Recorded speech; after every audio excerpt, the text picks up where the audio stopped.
So AJ Zito is the founder, gunsmith, and lead instructor for Practical Performance. He's a former member of the U.S. Army, certified protection specialist, and personal security detail instructor, and formerly the primary and lead firearms instructor for multiple companies. AJ's focus after leaving the security and protection world has been on the concealed/covert carrying and deployment of firearms. He is a USPSA Master in Single Stack Division, as well as a multi-division Master in IDPA, and he also holds several expert and master ratings in multiple firearms disciplines, including pistol, carbine, and precision rifle. In 2017, he completed a full-time 3-year gunsmithing education in general to advanced gunsmithing, custom competition, carry, and guild quality firearms. He brings a vast knowledge of ballistics, instruction, competition, and real-world employment of firearms to the table. I would say so. We're so excited to have AJ on tonight. Welcome to the show, AJ. Thank you, Laura. Thank you for having me. You are now my new hype person. That was amazing.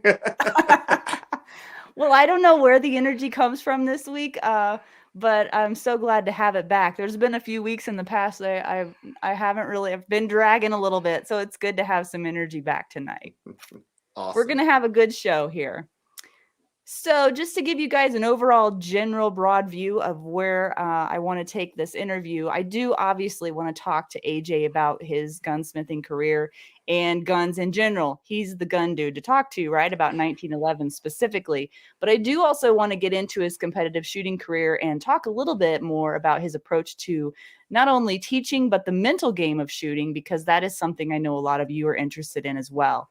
So AJ, let's just start with sort of the timeline. I don't think there's anything I left out necessarily in that introduction. I think it was comprehensive. But nope, there's my resume right there. My entire bio is there now. Worth it though, and I couldn't leave any of it out, right? So you're a masterclass shooter. When did you obtain that status, and how long of a process was it getting there? That is a great question. I cannot actually remember the date when I made master in USPSA. I think it was 2018 or 2019. I made master class, and yeah, quite the process. Since I had been shooting basically competitively since 2014, I believe. So it took me that long, however many years, 5 years, 6 years ish, in order to make master class. And it was hard. Well, it wouldn't be so sweet if it only took, 30 days for you to get to that level, right? I mean, so for those that don't understand or don't know USPSA, could you talk about the percentage levels between the classes for us?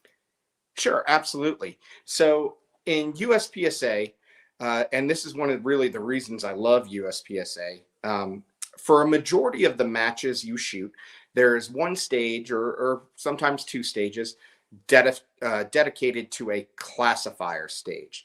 And what a classifier stage is basically, it's a stage that they have a gabillion data sets on, because basically every time that stage has been shot in a match since its existence, the data has been tracked from that stage.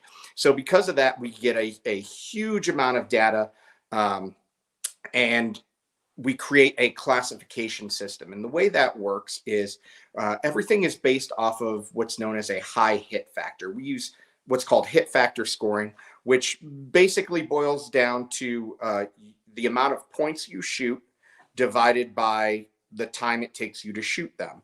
It roughly works out to how many points you score a second. So it seems really complicated, but in the end of the day, it's really not. It's just more complicated than like time plus scoring. So because of that, right, we have these high hit factors, which means the highest recorded data for that particular classifier, that stage, that have been recorded. So that high hit factor becomes 100%, right? Mm-hmm. That's the best that classifier is. Mm-hmm. And then based on your ability, how you shoot the classifier. And the way it works in USPSA is it's your best 6 of your most recent 8 classifiers determine your classification.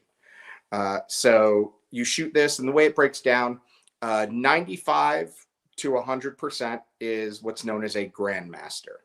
And then 85 to 94.9999 repeating is a master class shooter. That basically boils, the way it breaks down is you shot 85 to 94% of the greatest shooters in the world. Right.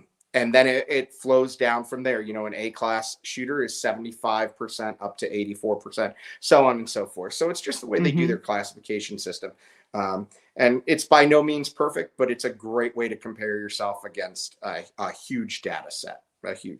And isn't there a huge body of people in that B class? I've heard people say that it's hard to get out of that B class. Yeah.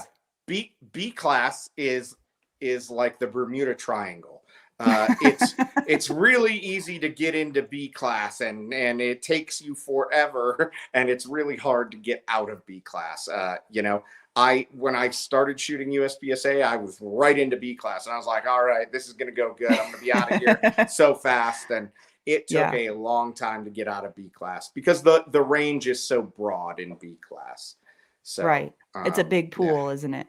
It is. It sure is. Yeah. It's and the requirement to get to A class at 75% is incredibly difficult. A lot of people, I don't think, do it enough justice and recognizing how difficult that is to actually just get into A class. So yeah. So how did you scratch your way through? What was the breakthrough point? What was it? Was there something? There was, and I'm embarrassed about what it is, honestly. Why? Okay, so what had happened was, no. So I had been stuck in B class for a long time, and actually, now I might be misremembering how this. It was me. It wasn't me getting out of B class. It was me getting out of A class. Now that I'm remembering. Okay, well, that's okay. Yeah. So B class, in order to get out of it, I just had to shoot and shoot and shoot and shoot and shoot. And I got out of B class. But then I was stuck in A class at the same percentage for 2 years, even though I was competing very heavily. So your percentage changes depending on every match you shoot. And somehow I shot just good enough and just poor enough to stay at the same percentage for 2 years and never bump up, which was 84%. And then you were right there then. Yeah, which is really frustrating for 2 years not to be able to get, a half a percentage point to bust me over. Right. And then, so at that time, I was shooting a single stack 1911 in 9mm, and we have different scoring depending on the type of ammunition you're using. We have major power factor and minor power factor. So I was shooting a minor power factor load, which is 9mm, and I remember the last classifier I shot, I missed getting my bump to master class by 1 point, which was the difference between shooting minor and major and shooting 1 Charlie instead of an alpha. So I was so frustrated that I went home and I pulled an old 1911 45 ACP out of the closet, and that became my new competition gun. And the next match I made master. So really, unfortunately, it was a gear thing that bumped me over. Just because of the way the point system works. But yeah. So is this what you wanted to be when you grew up? Did you want to be like a gunsmith and a competitive shooter? Oh no, absolutely not. No. So when I was a kid and when I was growing up, and even all the way through high school and into college, honestly, I thought I was gonna be a military career guy for the rest of my life. you know, I went to college and joined the Army, and I did 3.5 years there and got out right away, and then was like, oh man, I have no idea what I'm going to do with my life now. So, Mm-hmm. and things, you know, I just kind of followed different things and ended up, you know, being gunsmith. I always knew I liked teaching. So teaching was Mm-hmm. always a passion of mine, even high school and college. So I knew I wanted to teach something, and probably, you know, later on in life, I recognized firearms related stuff. So, Mm-hmm. but And then again, yeah, you spent like 3 years. You put your teaching career on hold to become a gunsmith, right? I did. I did. Yeah. Yeah. So when I decided, so I was working for a school actually in Grand Junction, Colorado, at the time. Really? Yep. Huh. Yep. And I decided I was going to uh, go to guns. So at the time I was working in the private sector, trying to get overseas contracts, and that was few and far between. So I figured I need something to do in between these contracts that never seem to go anywhere. So I was working at this school, and they had a bunch of rental guns, and you know, guns we issued to students for the courses. And no one knew how to work on them. So I was already working on my own stuff. So I ended up Mm-hmm. working on the school stuff. And at that point, I was like, you know what? I should probably like go get some sort of certification in this, and maybe people can pay me while I'm Mm-hmm. not on a contract, and I can, you know, work on guns or something. Uh, Yeah. so that's how I ended up at gunsmithing school. I when I went to gunsmithing school, I stopped everything because it was a full-time commitment, Monday through the course I went was Monday through Friday, you know, 8 a.m. to 3 p.m. every day for, you know, 2 semesters a year. So it's Mm-hmm. regular college at that point. Mm-hmm. So I had no time for teaching, or I figured out a way to have a lot of time for shooting, but maybe not the best Of way I should have course. gone about it. But you know, some days you just don't have projects to work on, so that's a range Yeah. day to me. Yeah, So, I hear you. Well, I don't know if you know this, but my husband builds custom saddles.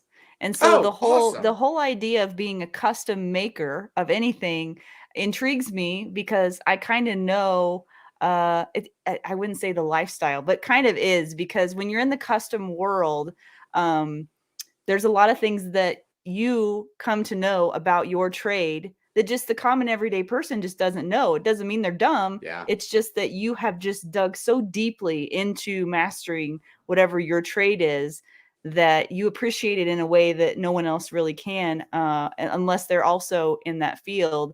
And so that is one thing that I sort of identify with you on that. So, hi, Adam. How are you? Hi. Hey, AJ. Hey, you said gunsmithing so fast it sounded like guns. So What? You cut out. you speak because you. Oh, okay. So It if you was can hear going so me, well. Yeah. I AJ, know. you said Welcome to live broadcast. you done smithing so fast it sounded like you said sniffing. So Oh. because 20 of an expert, can you tell us about?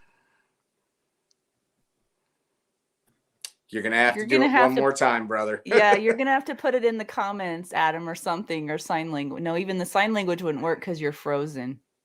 That darn motel internet, I tell you. Mm-hmm. Get you every time. Yeah. Teaching life on the road. There it is. I know.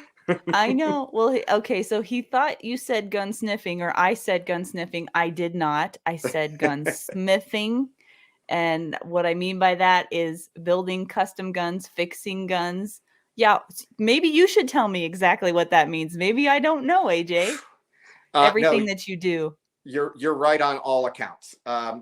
So gunsmithing is a very broad term, frankly. So it's hard to say what's right and what's wrong.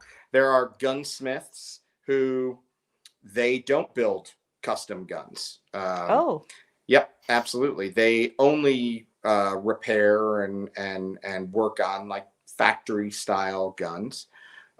There are specialist gunsmiths. So technically, so I like to say I have a classical gunsmithing background or classical. education. Yes, Okay. because I had to uh, I had to go through the gunsmithing program where while I'm known for building 1911s and 2011s now, I built precision rifles. I worked on shotguns. I worked on everything under the sun for a long time, and had to learn all those things before I could kind of specialize in what I am. So technically today, even though I am a gunsmith, many people would refer to me as a pistol smith, which isn't incorrect either. Just because I do specialize in handguns and pistols. But gunsmithing is such a broad term. There are gunsmiths that all they do is like one modification, one very specific modification. Yeah. Versus I have a very good friend who's a very well-known gunsmith down the road, Dave Fink, from Fink's Custom. And his shop they are primarily a general gunsmith. They'll work on everything and anything that you need worked on. And, that's funny because saddle shops are the same way.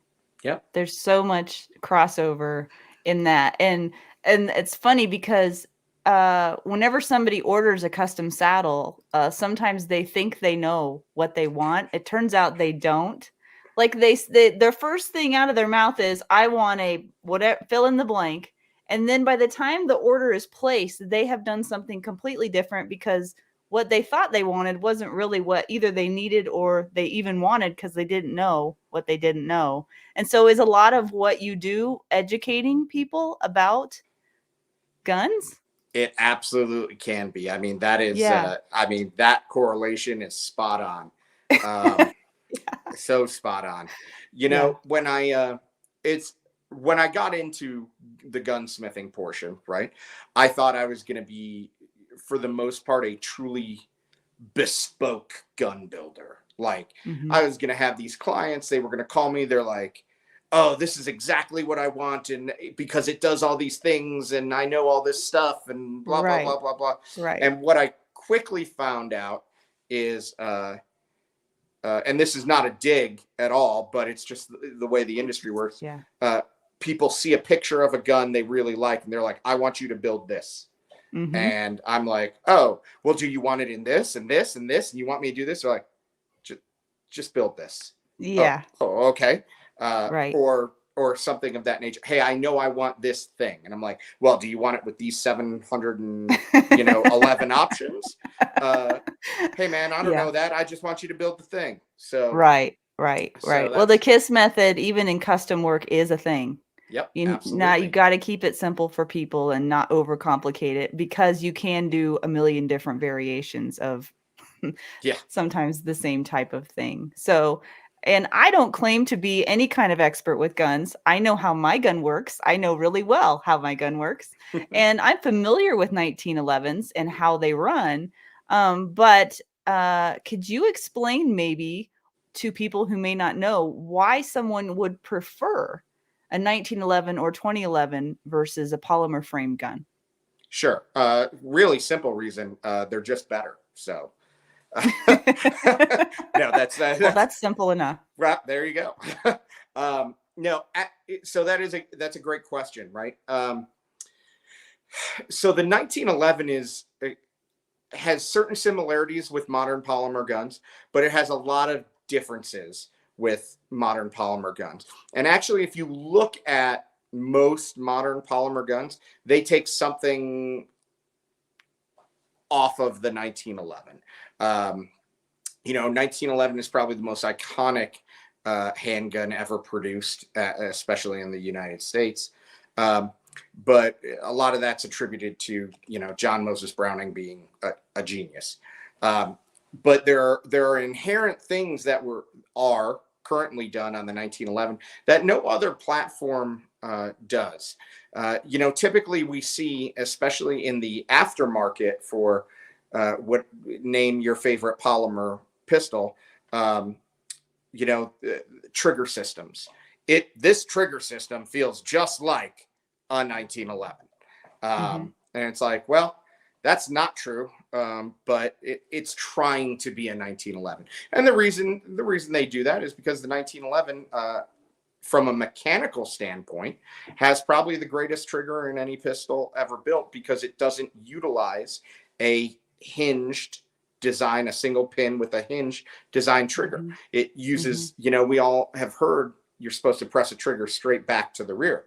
Well, the 1911 is the only trigger design that actually moves straight back. You have to the no rear. other way to pull the trigger on a 1911, right? That is correct. That's the only way it can be pulled.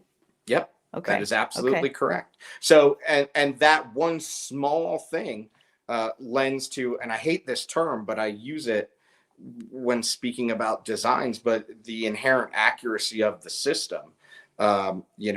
Mechanically, it's a superior trigger system. And then we have other things that, the system excels at, especially with modern custom or semi-custom 1911s. There are really no other handguns that can produce the type of accuracy that the 1911 can produce. There's a reason why when you go to like a bullseye competition, no one's shooting a Beretta 92 for accuracy. Unless, of course, it's a service pistol competition and they have to do that, right? But the guys that at the top of the game, look at Bianchi Cup, look at any of the accuracy-oriented pistol things. The 1911 is king there, and it's because of the way the barrel locks up and the accuracy you can pull out of the system compared to a modern polymer system. Well, and there is no polymer on it either, right? That is correct. Now with a 2011, what's become known as the 2011, but really the double stack 1911, a majority of them have a polymer grip module, which is not the same as a polymer frame. The frames are actually still made of steel or aluminum, and then it just has the grip and the trigger guard are polymer. But that's not the same as a polymer framed gun. And on a traditional 1911, there's no plastic on that gun, which and how can that help you as a shooter? So there is a significant difference in the way the guns behave, specifically in recoil, right? A lot of polymer guns rely on the polymer to flex under recoil, and that has a dampening effect. Right. Now, some flex more than others. Some are intended not to flex at all. But part of the thing about polymer is it's incredibly light, which makes a gun very easy to carry around all day, and also less than desirable to shoot for long extended sessions.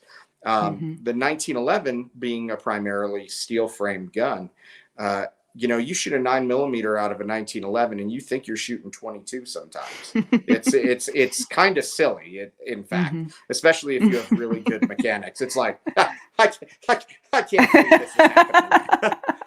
So, hey, this might be a good time for me to try to pull up that video, because we have a video of you shooting the, oh man, what was it called? Latham triple bills. Yes, the Latham triple bill drill, and it's on your channel. So if you guys want to go and watch this later, you can go to Practical Performance on YouTube. But let me see if I can add this to. Yes, it's gonna work. Maybe. Maybe. Hold on. I don't usually do this, but I think it's fun.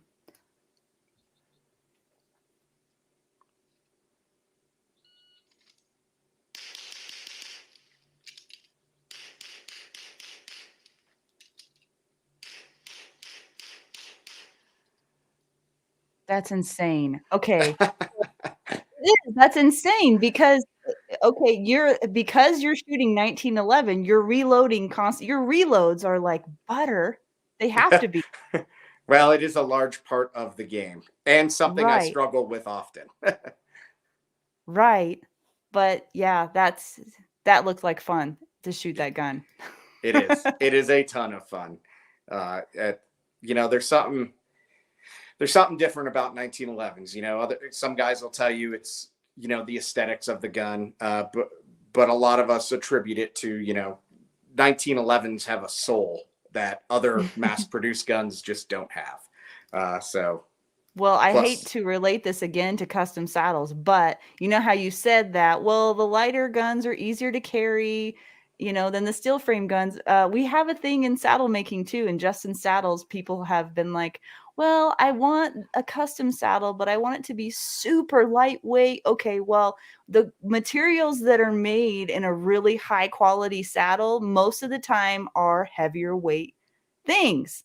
sure. And that is part of, generally speaking, the difference between a factory made saddle and a custom saddle. The weight difference, not always, but a lot of the time is definitely different. And so, again, it's just like there's advantages and disadvantages to both. But once you like kind of set your path on what it is that you really like, even if like on the custom saddles, you'll take that heavier weight saddle because it'll last longer. It's more durable. Once it's broke in, like, oh, the best thing ever. I can just see the similarity. So I'll quit Yep. talking about it. But that's what I can relate to as far as that's concerned. But let me move on. I Yep. Well, digress. but you're spot on. You're spot on, and these are all reasons why Yeah, what why matters to people you, like right? me choose 1911s. I mean, it's Right. just we have 1911s that guys, hundreds upon hundreds of thousands of rounds through the same gun. They've Hmm. rebarreled it, 2, 3, 4 times. They've welded the Hmm. frame 2 times, 3 times, and the guns just keep on going. Right. And nothing shoots like them. So, Yeah. but yeah. Well, I'm not even a 1911 person. I'm starting to be like, maybe I need another gun. Yes, you do. Yeah, why not? Well, let's move on to your competitive shooting just a little bit more, and get out of the gunsmithing world for just a second, because I want to get into a little bit about your mental process, your approach to coaching and shooting, and all of those cool things. So do you think that, how there's the debate out there, I guess, about competitive shooting, and then if you want to be a defensive shooter, that you shouldn't shoot competition, then others think vice versa. So what is your opinion about, does shooting in competitively help you defensively? Sure, absolutely. So let me preface this with at one point in my life I was very anti competitive shooting because I Really? was that guy 100%. Coming out of the military and the circles I was running in, especially within executive protection and the tactical shooting community, Yeah. competitive shooting was a huge no-no, Hmm. and to the point where looking back now, it was so silly. Like, you guys even shot a competition before? Why are we? Maybe we should just look at this, because we Mhm. all can. At least I can remember being a kid, and randomly on a Sunday morning at 9 a.m., ESPN would have some shooting show on it, and you're like, oh, these guys are going so fast, and that looks so cool, and that's competitive shooting.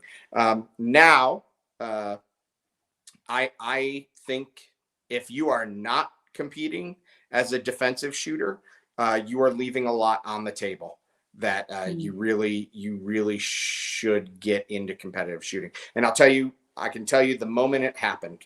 Um, I I was in Chicago, yeah, Chicago, um, in between jobs, and I was at home and I found a USPSA match, and I was like, "Well, I'm gonna go shoot this USPSA match. I'll probably win because I'm a tactical shooter and I'm real good. So I'm the best shooter I know. So clearly I'm gonna go home with something." Oh Um, boy. yeah, and I was wrong. you know, uh, uh, I make this joke all the time, but it's true. here I showed up, a guy, out of the military with combat experience in a field where I carry a gun for a living, and a dentist whooped me like there was no tomorrow. Oh boy. I had never even touched a gun before. And Really? oh, absolutely. And it wasn't just the Humble dentist. pie.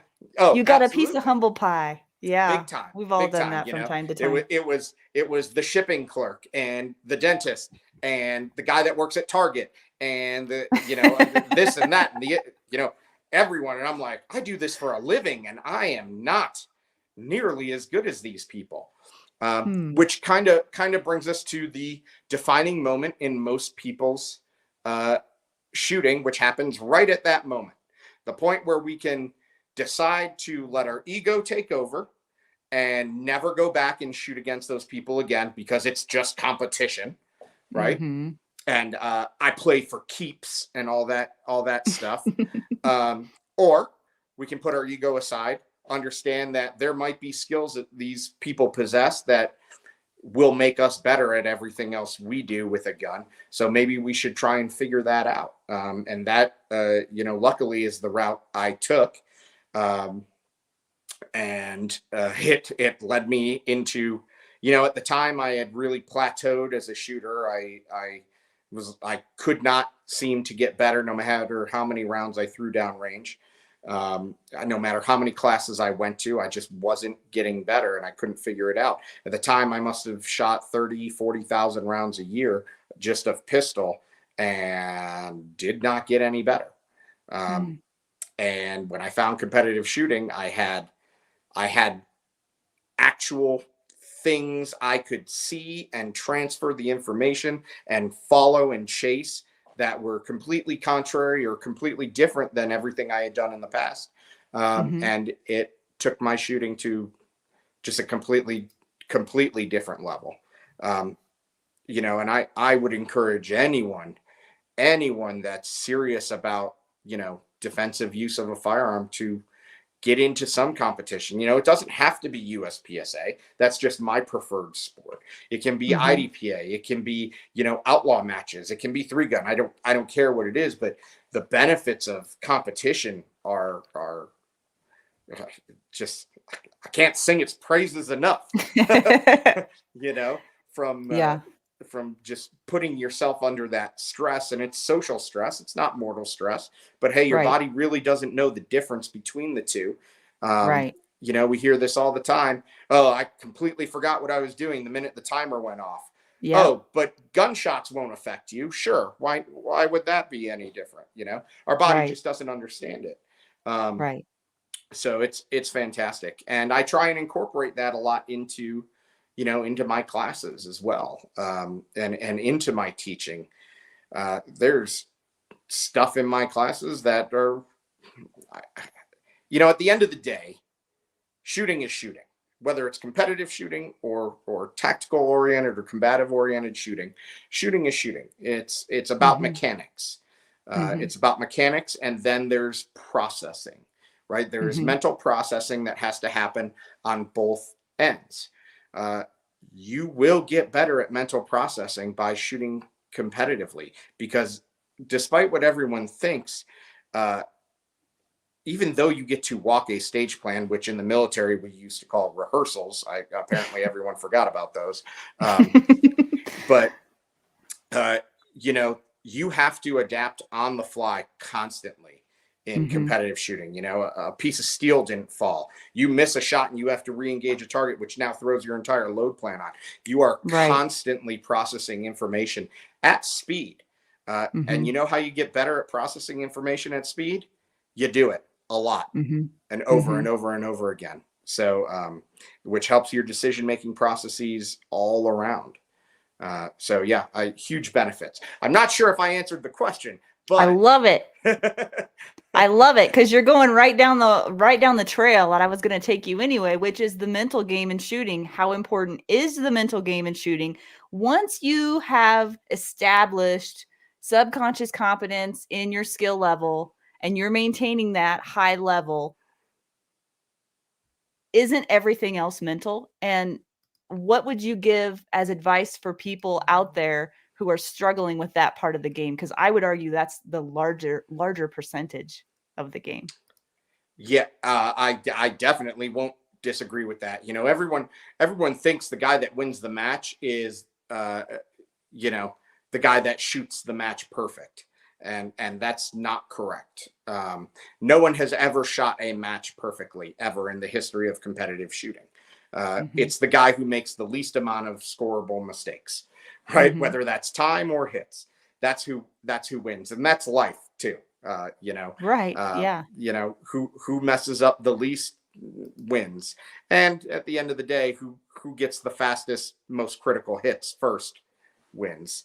So I forgot where I was going with this question. Well, I have another question about the mental game, and that Yes. is there such a thing as trying too hard? Can you push so hard that I've heard Riley Bowman talk about this, like he's always trying to perform at 90% or something like that. He's never Sure. trying to perform at 100. He's trying to maintain 90 and keep upping that 90. Does that make sense to you? Absolutely. Okay. And that's not a new concept in competitive shooting. When we train, when we practice, right? In my belief, there's a difference between training and practicing. But when we really practice, we are always trying to operate at about 100% if we can. Oh, that's it. I remember now. Yeah, go ahead. Sorry. Yeah, no, but that's it. And then Yeah. everyone thinks the work is done in the match or whatever. The work is not done in the match. The work is done in practice, so that when we get to the match, I think 90% is maybe a little too far down. I'm trying to operate. He at could about have said a different 95%. percentage. Sure. I don't remember. Well, it's different people believe different things. Yeah. But yes, we're not trying to operate at 100 because frankly, our consistency at 100% of our ability is just not there, Yeah. And we can't rely on 100%. It's also why this, we see this debate all the time, and I'm just going to use this one as the example, the 1 second draw. People lost their mind over this 1 second draw and fail to recognize that it's not about having a 1 second draw. It's about being as fast as you possibly can, using essentially your subconscious capability, right? So that when you need that fast draw or a 1-2-5 draw, as my friend Scott says, you will have it under stress. So in the match, your 1 turns into a 1-2-5 or a 1-1-5, right? But if the best you can ever get is that 1-2-5, you're never going to get that under stress, because that's you operating at 100% of your ability. And we as humans, we just don't perform well at 100% of our capability. We don't. Not consistently. So, correct. And that's really the name of the game is the consistency, Right. We back to that whole mental game thing, right? Is the consistency aspect of how we do things. It's amazing to watch. I hate to say the rituals you see in competitive shooting.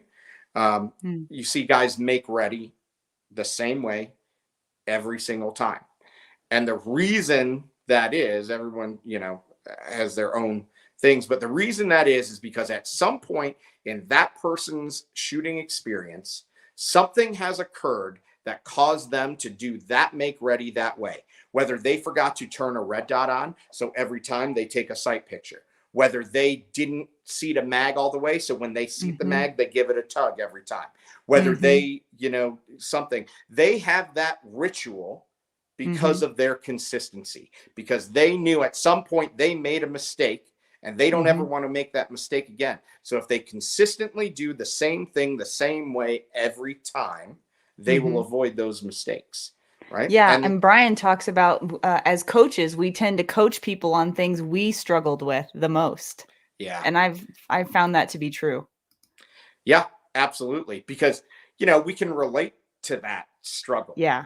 There are people that have struggles in shooting that we will just never be able to relate to, because we haven't experienced it, right? Mm-hmm. And it's like, Mm-hmm. oh man, I don't have that issue. But the best thing we can always do, at least from the coaching side, is we know people who have had that issue, and we talk to them, and we get that information, and we see what's worked for them. You know, and as a community, we all get better at everything we do. So yeah, that's absolutely correct. Well, and I don't know how the hour's flying by, guys, but we only have 15 minutes left, and I feel so sad about that, because I have so many more questions, but I'm just going to the highest priority ones at this point. So if you have questions for AJ, we're going to be doing those here soon. So be thinking about those, get those in the comments, and we'll be wrapping up here in about 15 minutes. But AJ, so speak a little bit more about your coaching process and how you get people. What are the objectives that you take when approaching a student? And do you have a unique coaching style that it maybe isn't like other people that we might see? Sure.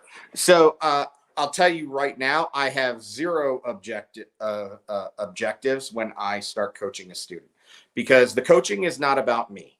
The coaching is about them, right? So when I take a student, you know, there's a big difference between a class and a one-on-one.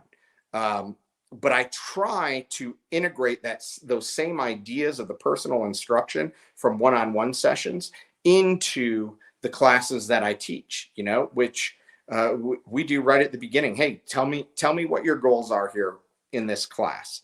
And I will tailor, you know, some people are very gifted where their class is exactly the same every time you take it, right? Which is an amazing skill, because you know exactly what you are getting when you get there, which is awesome. Yeah. That the consistency of that is amazing. But my classes, they're going to change a little bit based on the students and what the students, you know, if I hear a trend coming up, hey, I wanted to learn this. Hey, I want to focus on this. I'll adjust my class to address those issues. And if that means we change an entire block of instruction, so be it, because that's what the student is concerned about. Not necessarily what they need or what they want, but they're at least concerned enough about it to say, hey, I want to learn more about this. So I will try and tailor that kind of stuff. I'll tell you the biggest thing that separates, and separates me from a lot of other guys, but it also separates my coaching, is I have pretty much made every mistake under the sun when it comes to shooting.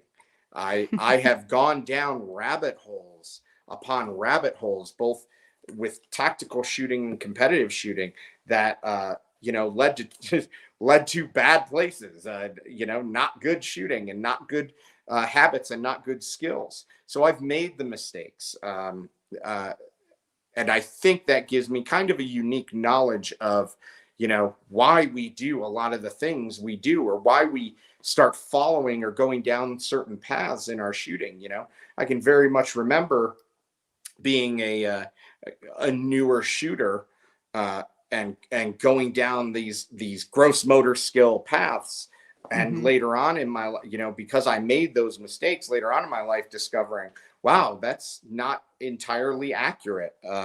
There's way more to this process, and way more to the I hate to, the human body that I don't understand enough about in order to be making these kinds of decisions. So I've done the things, I've made the mistakes, and granted, you know, that it's rare I come across anything I haven't heard of before, but it does happen.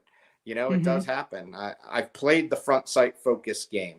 I've played the mag flip thing. I've done, and the click banger thing. I heard you say you used to be a click banger too. Yep. Yeah. For those that don't understand what that is, that's just resetting the trigger every time you pull the trigger, right? Absolutely. You know, often referred to as a pin and reset. So you pin the trigger through recoil, get the click of the mechanical reset of the gun, and then you start pressing the trigger again. Yeah. And I didn't even know I was doing it for years. Really? You didn't even know you were doing it? Nope. Wow. Nope. Wow. I can remember very clearly the moment I discovered it. Credit where credit's due. Mike Seeklander, I was in a class with him, and he's like, "You pin the trigger." I'm like, "No, I don't." And he's like, "Yep, you totally do." I'm like, okay. And we shot a bill drill, and sure enough, at the end of the bill drill, now when I decided to shoot, 6 rounds, okay, I'll shoot 6 rounds, 1, 2, 3, 4, 5, 6. But on the last round, I have the trigger pinned, which means if I Yeah. needed more than 6, I'd have to go back to reset. So, yep, Right. I've And made the that's how you knew. mistakes. Yep, Yeah. I've made the mistakes. I've been there. Well, whenever we were on the phone the other day, you said something about, I mean, we're talking about choices here, in our life, and we all make choices. And it sounds like you've made, part of your being a good teacher is that you said you've gone through lots of different things. And so you try to help your students, maybe perhaps avoid those things. But Mhm. you said that there was one choice in your life that changed the trajectory of it. But you didn't tell me what it was. So I'm curious. What was that, and what did you learn from that? Sure.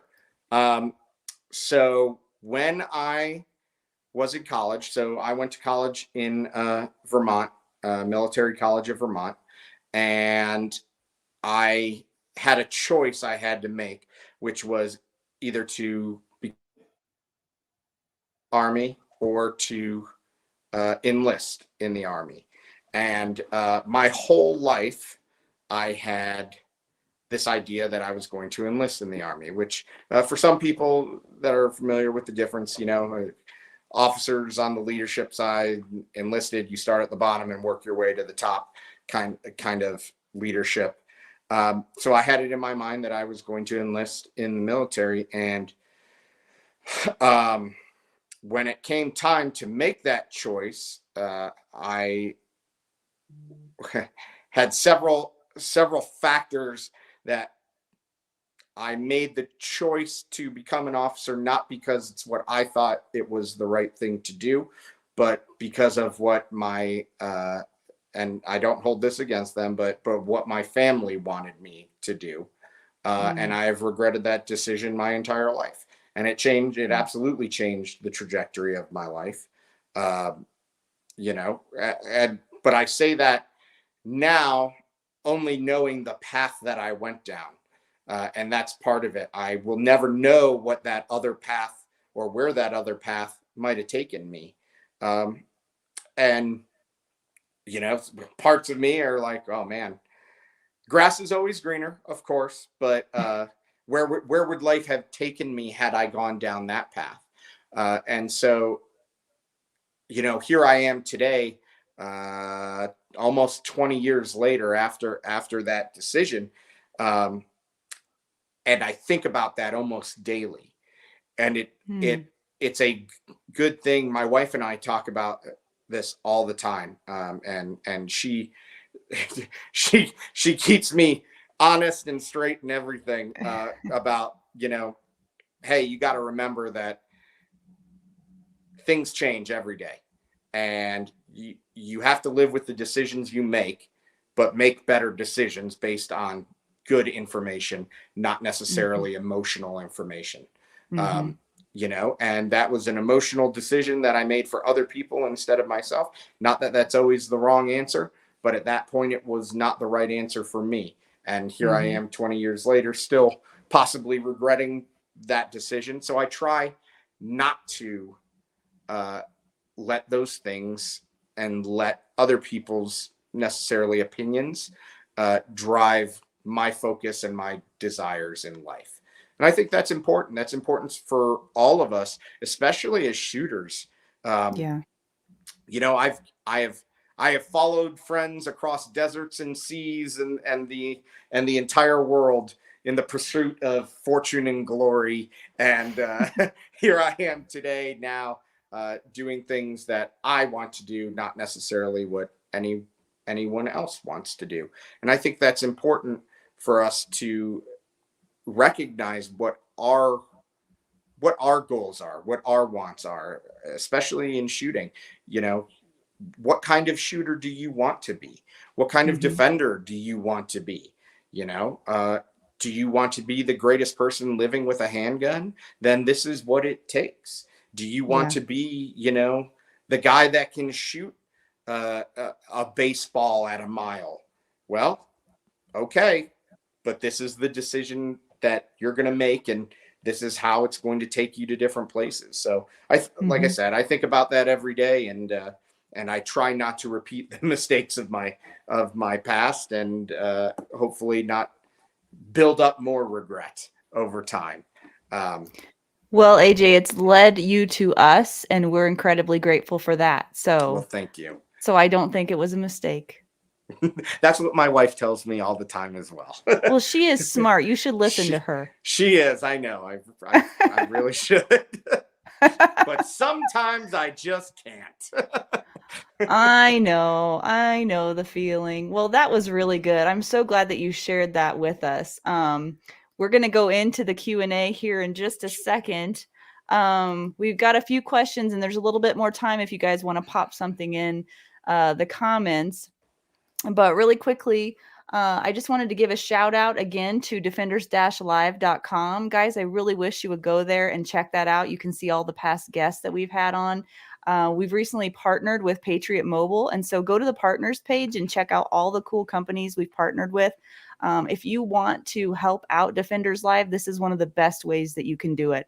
You can also support them right there on the homepage. There's different options there if you're interested in that. And that'll help us continue the work that we're doing here so we can bring you people like AJ to the scene because, man, I've had so much fun with you tonight, AJ. And I just want to thank all of you guys for what you do to help out Defenders Live. So let's go into the Q&A and see what we've got going on there. Let's see. Kara wants to know, question for AJ. So many people become armchair gunsmiths from YouTube. Thoughts on attending a manufacturer's armorer course just to do detailed maintenance on your own guns versus just YouTube? That's a fantastic question, and a question that gets fielded a lot. We actually didn't mention this in my bio, but I actually taught at a gunsmithing college for 5 years. Oh, wow. Yep. So the same college that I attended, I later taught on. And the reason I say that is because there is a huge difference between getting formal training and getting YouTube training. Now, there are some amazing things on YouTube these days. There's some fantastic information that is being shared that, we could not have imagined the wealth of information, 20, 25 years ago, or 20 years ago when I was starting shooting. Like it wasn't there. That being said, there is a lot of stuff on YouTube that just you should not listen to, period. I come across videos every single day, whether it be gunsmithing or shooting, that it is just not accurate at all. I would highly encourage people, if they really are going to deep dive into guns and they're going to start messing with the function of guns, not just replacing a part with the same part, but the actual function of guns, to get into some type of armor course. There's plenty of armor courses out there, whether they're offered by the factory or reputable gunsmiths and armorers across the country. But that is always going to be the better route. Much like firearms training, right? How you want to fast track your growth as a shooter, go get with a good instructor, and that's going to fast track it. The same thing with gun work. You want to fast track your learning curve on guns and not ruin $7,000 worth of parts. Get with a good armorer. Have you done that too, AJ? Yeah, I have. You know how some people have like their drawer of parts they've ruined? I have buckets. Oh, no. But I have a holster tote. Eggs. I have a holster bucket of all holsters that have gone to die. Yep. I have a giant one just of 1911 holsters that have run to die, and God knows I have holsters in there that I don't even know what they are. They are silly. But yep. We've got another gunsmithing question here from Clint. Where do you recommend for gunsmithing school? I see a lot of marketing for an online gunsmithing school, but I'm extremely skeptical. What do you Yeah. say to that? So, so think about this, right? Anything you can do online is not actual gunsmithing. It is armor level at best, honestly. There are certain things that make a gunsmith. The ability to run machinery like a knee mill or a lathe is what gunsmiths are paid to do. Uh, Gunsmiths are like, think of it like this, right? It's like a car. And I forget who told me this analogy, but I always thought it was great. Armorers are like you taking your gun to the dealer and having like parts replaced with like parts. Gunsmiths, true gunsmiths, are like that hot rod auto mechanic that just can work on anything and everything. And then within that, they're used to making parts that shouldn't work on your car work on your car. That's what gunsmiths should be capable of. So that would be hard to learn online, wouldn't it? Yeah, and I'll tell you, so I was teaching gunsmithing during COVID, and we were completely shut down, and we were forced to continue to try and teach via video. And in my opinion, gunsmithing via video cannot be done. There is way too much feel. There is way too much work required that it just can't be done online, in my opinion. Now, I know there's some great, there are schools out there that have gunsmithing degrees. I would, in my opinion, and this is nothing against them, fully support it. But that should be a starting point before you go to like a real gunsmithing school. That's a great armor type certification where you're going to get good information about parts replacement and maybe a little bit of stuff. But it's not the same as gunsmithing. And I hate for that to sound like, gatekeeping or whatever it is, but I wish it wasn't the case, but it is. You got to be there in person to do it. Yeah, it takes hands-on skill. I mean, it's just, again, it's like saddle making. I'm just saying. Yeah. I mean, there's a lot not like it, but that's exactly the thing, right? Could you be a saddle maker via online courses? No. So same. Yeah, same. Well, Adam has one last question for you. When are you going to become an HK guy? When they build in 1911. I'll wait. I'll be Good here. answer. Bring Good it in. answer. All right. Well, we just went over the hour. Hey, guys, I'm going to give you a tease for next week on who's going to be on and what we're going to be talking about. I'm super stoked for next week's guest, too. But AJ, do you have any parting thoughts for our wonderful audience who, by the way, I think every person who started with us tonight has gone all the way to the end. So you awesome. have captivated this audience tonight. So any parting thoughts? Yes. First off, thank you all for staying tuned. I really appreciate it. It does mean a lot to me to be trusted enough to share information with people. I hold that very sacred to my heart. So, and even within, a live chat, that does mean a lot to me. So thank you guys very much. If I could leave you all with one thing, it's do not be afraid to make mistakes, because the only way we learn is to make mistakes. And I've made a lot of mistakes, and that's why I am where I am, because I have learned, or hopefully learned, from those mistakes. But if we're so afraid to make mistakes, our growth is stunted exponentially. So be willing to make the mistakes in your training and in your practice, and your progression will excel, I promise you. So thank you all for everything. And Laura, thank you very much for having me. I truly appreciate it. You bet. Such good advice, AJ. I really, really enjoyed having you on tonight. We'll be in touch, and stay in the green room, Kay. I'll be there in a minute. I will.